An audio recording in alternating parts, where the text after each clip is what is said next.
Alright, let's talk about New York politics. Because something big might be about to happen.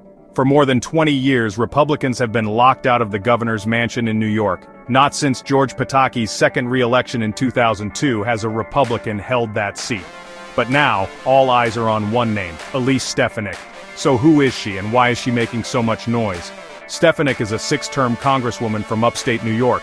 She started off as an establishment Republican but has transformed into one of Donald Trump's top allies. Some even call her the face of MAGA in the Northeast. She chaired Trump's campaign in New York and was the first Republican in Congress to endorse him. And if she runs for governor, she says she'd be honored to have Trump's support. That's a big deal in today's GOP. But let's not forget the incumbent, Governor Kathy Hochul. She took over after Andrew Cuomo's resignation in 2021 and squeaked out a win in 2022, beating Republican Lee Zeldin by just 6 points. For New York, that's shockingly close. And right now, Hochul's approval ratings are only slightly positive. According to a recent Siena College poll, 55% of New Yorkers say they'd rather see someone else as governor in 2026. Only 36% say they'd re-elect her. That's not exactly a strong position heading into the next election. So, could Stefanik actually break the GOP's losing streak? She certainly thinks so. She points to her own experience flipping her congressional district from blue to red. She launched a new political action committee called Save New York to boost her fundraising and has been crisscrossing the state: Staten Island, Erie County, Suffolk, Albany, New York City, you name it.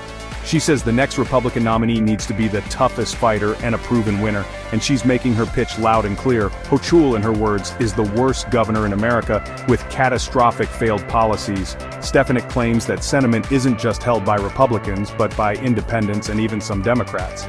But here's the thing. Getting to the general election won't be a cakewalk for Stefanik. She's not the only Republican with their eye on the governor's mansion.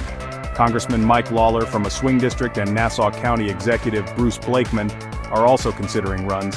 And let's be honest, Trump's endorsement is going to carry a lot of weight in the GOP primary. Stefanik says Republicans will work it out, but it could get messy. Meanwhile, the Democrats are fighting among themselves too. Lieutenant Governor Antonio Delgado has announced a primary challenge to Hochul, and Congressman Richie Torres is considering one.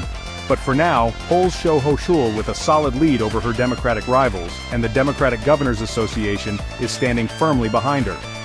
So what does all this mean? New York's political landscape is shifting. Trump lost New York by 23 points in 2020, but in 2024, he closed the gap by 10 points. Voters are restless, and both parties are facing internal battles. Will Stefanik actually run? She says she's taking a close look and will make a decision in the coming months. But one thing's for sure, if she jumps in, New York's 2026 governor's race is going to be one for the history books. Could she be the Republican to finally break the curse? Only time will tell. If you're into political shakeups and want to see how this plays out, hit that subscribe button and let's watch New York together.